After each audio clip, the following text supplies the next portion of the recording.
दोपहर 3 बजे के भोजपुरी समाचार में अपने के स्वागत बा। नमस्कार, हम प्रतिमा। सबसे पहले प्रमुख समाचार। विप्लव नेतृत्व के नेपाल कम्युनिस्ट पार्टी के ललितपुर सेक्रेटरी विदुषी पकड़ैलन। उपत्यका के विभिन्न जगह में भइल विस्फोट राज्य द्वारा प्रतिबंधित गतिविधि कैल आरोप। उपत्यका के फुहर 1 महीना भीतरे बंसरी डाँडा लैंडफिल साइट में व्यवस्थापन होखी। उपत्यका के सुंदर बनावेला व्यवस्थित फुहर व्यवस्थापन जरूरी। आज सोना के भाव तोला में 500 रुपया से बढ़ल।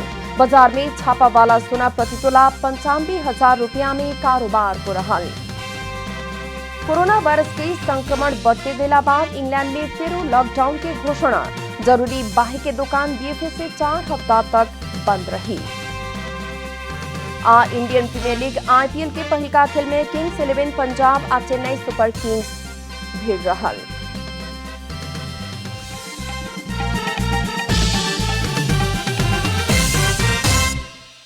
अब पूरा समाचार।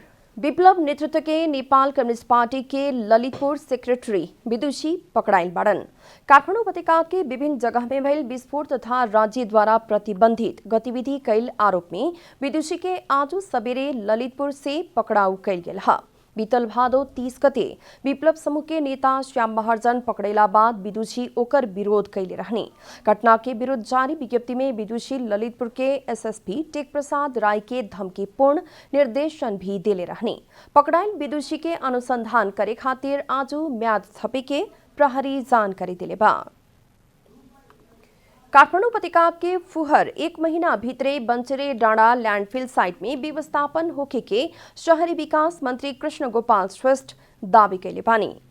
बंचरे डाँडा लैंडफिल साइट में फुहर व्यवस्थापन करे खातिर संबंधित निर्माण कंपनी के निर्देशन दी चुकल मंत्री श्रेष्ठ बतौले बानी। अगहन 15 गते भीतरे उ लैंडफिल साइट में फुहर व्यवस्थापन कार्य शुरू होखे वाला हिसाब से काम पूरा करेला निर्माण कंपनी के निर्देशन दिहल मंत्री श्रेष्ठ बतौले बानी।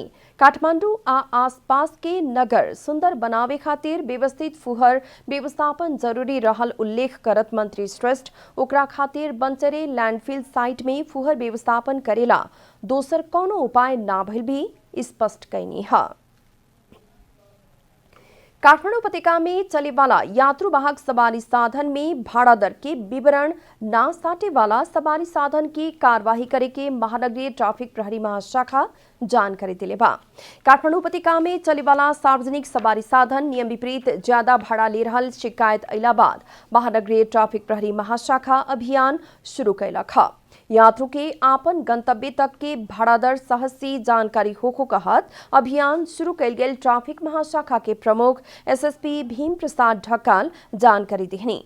काठमांडू में चले वाला सभी सार्वजनिक सवारी साधन के सब केहू के देखे वाला जगह में भाड़ा दर के लिस्ट अनिवार्य रखेला कड़ाई कैल गेल बा। सवारी साधन भाड़ा दर के विवरण ना राखल मिलला पर नियम मुताबिक कार्यवाही करे के महाशाखा के कहनाम बाटे। महाशाखा सवारी साधन में बड़का आवाज आवे वाला बनावल मोडिफाई कैल गेल हन बजावे के आ स्वास्थ्य मापदंड पालना ना करे वाला की कार्यवाही कर रहल भी जानकारी करौले बा।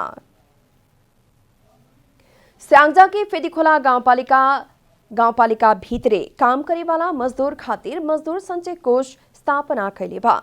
मजदूर सबके समस्या पड़ल समय केनहू से भी सहयोग ना आवे के अवस्था आवे वाला भइला से संचय कोष के शुरुआत कैल गेल पालिका के अध्यक्ष घनश्याम सुवेदी जानकारी दिले बानी।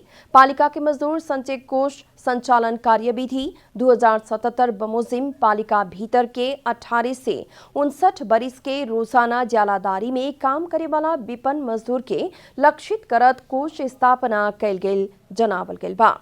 चालू आर्थिक वर्ष में सार्वजनिक विकास निर्माण के काम में मजदूर के शामिल करा के उस सब के बैंक खाता में ज्यादा रकम से 15% रकम इकट्ठा करके पालिका 15% रकम थप करे के जनौले बाटे। सिरहा के करजनहा में अपने बेटा के पिटाई से एगो मतारी के मृत्यु भइल बा। करजनहा नगर पालिका 3 खैरा टोला के 47 बरिस के राम अवतार शाह सोनार के पिटाई से 85 बरिस के उनकर माई सुदामा देवी शाह के मृत्यु भइल है।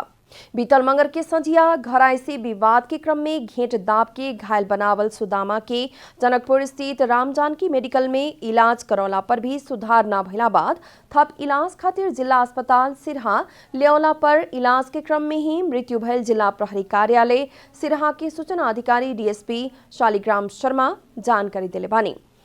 पीटपाट करके घेंट दाब के घायल बनावल सुदामा के बेटा राम अवतार के प्रहरी जरूरी कार्रवाई खातिर नियंत्रण में ले बा। घटना के बारे में थप अनुसंधान हो रहल प्रहरी जानकारी दिले बा। दक्षिण एशिया के ही उत्कृष्ट मध्य एक मानल गए धरान स्थित बीपी कोइराला स्वास्थ्य विज्ञान प्रतिष्ठान में समस्या बढ़ती गेला बाद धरानवासी सब आक्रोशित बनल बा। स्वास्थ्य इलाज में समित व्यवस्थापन से ध्यान न देखे भ्रष्टाचार में लिप्त भइल आरोप लगावत स्थानीय सब आंदोलन शुरू कैले बाटे लोग।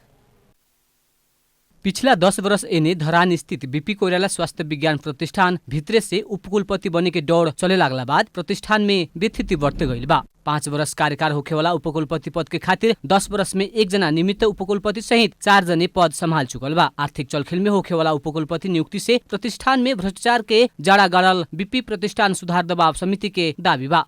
भ्रष्टाचार विभिन्न हिसाबले गर्न खोजिएको देखिन्छ। एउटा खरिद बिक्री के अरे सामग्रीहरू खरिदमा हुने भ्रष्टाचार, अर्को परियोजनाहरू पूर्ण नगरिकन गरिने भ्रष्टाचार, अर्को कुरो नियतवश तपाईको चाहिँ बीपी प्रतिष्ठानमा चाहिँ बाट चाहिँ बिरामीहरूलाई चाहिँ बाहिर अन्यत्र पठाएर गरिएको भ्रष्टाचार, यसरी पनि भ्रष्टाचारहरू भइरहेको छ। यद्यपि भ्रष्टाचारीले अब सबै प्रमाणहरू खुल्ला राख्ने कुरो त हुन्न, तर उनीहरूको गतिविधिले भ्रष्टाचार भइरहेको कुरालाई देखाइरहेको छ। पिछला समय स्वास्थ्य इलाज में लापरवाही होके लागला के बाद धरानवासी सब बीपी प्रतिष्ठान सुधार दबाव समिति गठन करके आंदोलन में उतरल बा। कोरोना के महामारी के बीच में स्थापना भइल कोविड अस्पताल अभिन बीमार सब के दूसरे ओरी रिफर करे लागल बा। कमसल सामग्री खरीद कैला के कारण अस्पताल के बाकी सेवा सब समेत प्रभावित हो रहल बा। प्रतिष्ठान के मुख्य पद सब में होखे वाला राजनीतिक नियुक्ति से प्रतिष्ठान के धराशायी बनाउते गइल बा। विगतमा अब यो पदाधिकारी विहीनको अवस्था हैन, अनि पदाधिकारीहरूको के भन्छ भने विभिन्न किसिमको काण्डमा मुछिने अवस्था, यो सब गर्दाले बीपी कोइराला स्वास्थ्य विज्ञान प्रतिष्ठानमा यसको असर परेको हो। किनभने बीपी कोइराला स्वास्थ्य विज्ञान प्रतिष्ठान फुल फ्लेज भिसी बिना नै लगभग 9-10 महिना चल्यो हैन। त्यसकारण पोलिसी र प्लानिङ लेभलमा के हुन्छ भने त्यसले असर पार्छ। बीपी कोइराला स्वास्थ्य विज्ञान प्रतिष्ठान में रोजाना जैसन प्रदेश 1 प्रदेश 2 करके 3000 से ज्यादा बीमार सब इलाज के खातिर आवेला। व्यवस्थापन चुस्त न भइला से प्रत्येक सेवा ही प्रभावित भइल बा। सुनसरी से दिनेश गजमेर की रिपोर्ट। नेपाल पत्रकार महासंघ पत्रकार के पीसीआर परीक्षण आ कोरोना संक्रमित पत्रकार के इलाज निशुल्क व्यवस्था करे खातिर सरकार संगे जोरदार मांग कैले बा। नेपाल पत्रकार महासंघ विज्ञप्ति निकाल के कठिन समय में पेशा प्रति निष्ठावान होके कार्यरत पत्रकार के पीसीआर आ संक्रमित पत्रकार के निशुल्क इलाज के व्यवस्था करे खातिर सरकार संगे मांग कैले बा। महासंघ द्वारा पिछला समय 400 से बेसी पत्रकार के कोरोना संक्रमण भइल आ 4 जने पत्रकार के संक्रमण के ही कारण निधन भइल जनावल गइल ह। ऐसन विषम परिस्थिति में खटल पत्रकार के इलाज के व्यवस्था करे की मांग महासंघ विज्ञप्ति मार्फत कैले बा। विज्ञप्ति में विषम परिस्थिति में मंत्री, सांसद तथा उच्च पदस्थ सरकारी कर्मचारी के राज्य से निशुल्क पीसीआर परीक्षण आ इलाज हो रहल संदर्भ में संक्रमण के उच्च जोखिम बीच फील्ड में खटे वाला संचारकर्मी आ आम नागरिक के निशुल्क पीसीआर परीक्षण के व्यवस्था के साथ ही उपचाररत सभी संक्रमित पत्रकार के इलाज के उचित व्यवस्था करे खातिर सरकार संगे आग्रह कल गेल बा। बैतडी के पुरचौड़ी नगरपालिका आ मिलौली नगरपालिका में सोमवार से विद्यालय संचालन में आवे वाला जनावल गेल बा। दशहरा पहले बंद भइल नगरपालिका के विद्यालय फिर संचालन में आवे के पुरचौड़ी नगरपालिका के शिक्षा शाखा प्रमुख दिनेश नागरी जानकारी दिले बानी। स्वास्थ्य सुरक्षा के मापदंड अपना के बिहान से नगर के सभी विद्यालय के पठन पाठन संचालन होखे के जनावल गेल बा। वही लेखा मिलौली नगरपालिका में भी सोमवार से ही पठन पाठन होखे वाला बा। जोखिम कम भइल क्षेत्र में प्रत्यक्ष विद्यालय में ही पठन पाठन होखे के आज ज्यादा जोखिम भइल ठाव में टोला शिक्षा के माध्यम से कक्षा संचालन होखे के मिलौली नगरपालिका के शिक्षा शाखा प्रमुख हरीश भट्ट जानकारी देहनी। पुरचौड़ी नगर पालिका में 75 सामुदायिक आ 3 संस्थागत विद्यालय में करीब 14,000 विद्यार्थी पढ़ेला सन। जिला में अभी तक 4 से 68 जने के कोरोना संक्रमित पुष्टि भइल बा त 1 जने के मृत्यु भइल बा। अब आर्थिक समाचार।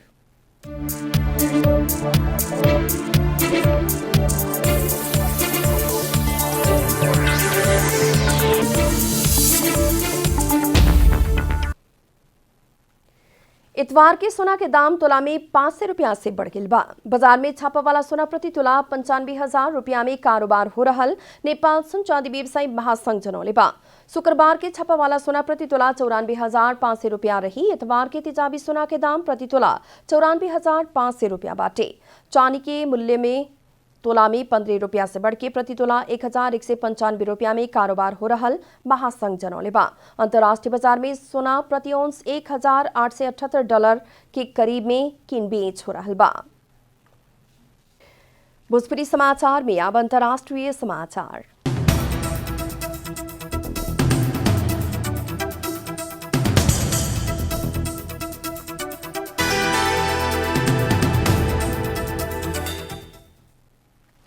इंग्लैंड में फिर लॉकडाउन लागू होने वाला बा। कोरोना वायरस के संक्रमण बढ़ते गेला बाद प्रधानमंत्री बोरिस जॉनसन दोसर का बार देशव्यापी लॉकडाउन घोषणा कैले बड़न। स्वास्थ्य सेवा के रक्षा तथा NHS में नैतिक विपत्ति के अवस्था आबे ना दिवेला इंग्लैंड में फिर लॉकडाउन घोषणा करे के पड़ल बतावल गेल बा। ई बरस के क्रिसमस स्वास्थ्य सजगता अपना के हो सके के कहत प्रधानमंत्री जॉनसन अभी से ही प्रयास शुरू करे के कहले बानी। पब, रेस्टोरेंट, जिम आ औरी जरूरी बाहे के दुकान सब आवे वाला BFA से 4 हफ्ता तक बंद होके के प्रधानमंत्री जॉनसन बतौले बड़न। लेकिन ई बार के लॉकडाउन में विद्यालय, कैंपस आ विश्वविद्यालय सब खुली। लॉकडाउन के चलते व्यवसाय में पड़े वाला असर के प्रति प्रधानमंत्री जॉनसन माफी मांगत जीवन रक्षा खातिर मजबूर होके निर्णय लेवे के पड़ल उल्लेख कैले बड़न। 80% कामदार के पारिश्रमिक सरकार की ओर से देवे के सुविधा नवंबर तक ही जारी रहे के वहां के बतौले बड़न। आप खेलकूद समाचार।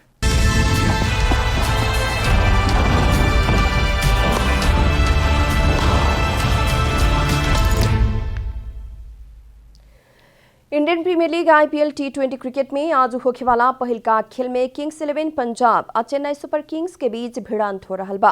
लीग चरण के अंतिम खेल में पंजाब और चेन्नई भिड़े लागल हा। आबूधाबी में होखे वाला पंजाब और चेन्नई बीच के खेल नेपाली समय मुताबिक दोपहर 3:45 बजे से शुरू होखी। प्लेऑफ दौड़ में रहल पंजाब खातिर ई खेल महत्वपूर्ण बाटे। प्लेऑफ संभावना कायम रखे खातिर पंजाब के चेन्नई विरुद्ध जीत ही के विकल्प नहीं खे। KL राहुल के कप्तानी में पंजाब 13 खेल में 12 अंक जोड़त तालिका के 5वां स्थान में बा। चेन्नई के हरौला पर पंजाब 14 अंक जोड़ के सिर्फ 4 में आ सकी। नेट रन रेट निमन भइल कारण पंजाब के प्लेऑफ संभावना मजबूत बाटे। लेकिन पंजाब के प्लेऑफ पुगे में अंतिम खेल जीत ही के पड़ी। अंत में प्रमुख समाचार फिर एक बेर।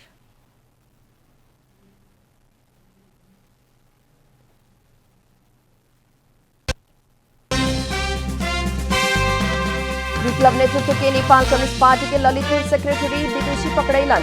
उपत्यका के विभिन्न जगह में भइल विस्फोट तथा राज्य द्वारा प्रतिबंधित गतिविधि कई आरोप। उपत्यका के फुहर 1 महीना भीतरे बंसरे डाँडा लैंडफिल साइट में व्यवस्थापन होगी। उपत्यका के सुंदर बनावेला व्यवस्थित फुहर व्यवस्थापन जरूरी। आज सोना के भाव तोला में 500 रुपया से बढ़ल। बाजार में छापा वाला सोना प्रति तोला 95,000 रुपया से कारोबार हो रहल। कोरोना वायरस के संक्रमण बढ़ते गेला बाद इंग्लैंड में फिर लॉकडाउन की घोषणा। जरूरी बाहे के दुकान BFA से 4 हफ्ता तक बंद रही। इंडियन प्रीमियर लीग IPL के पहिल का खेल में किंग्स 11 पंजाब और चेन्नई सुपर किंग्स भिड़ रहल।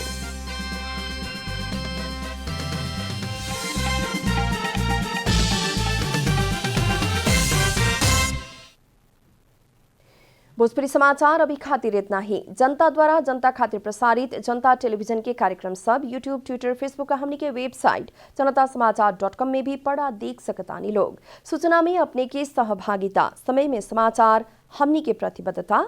नमस्कार।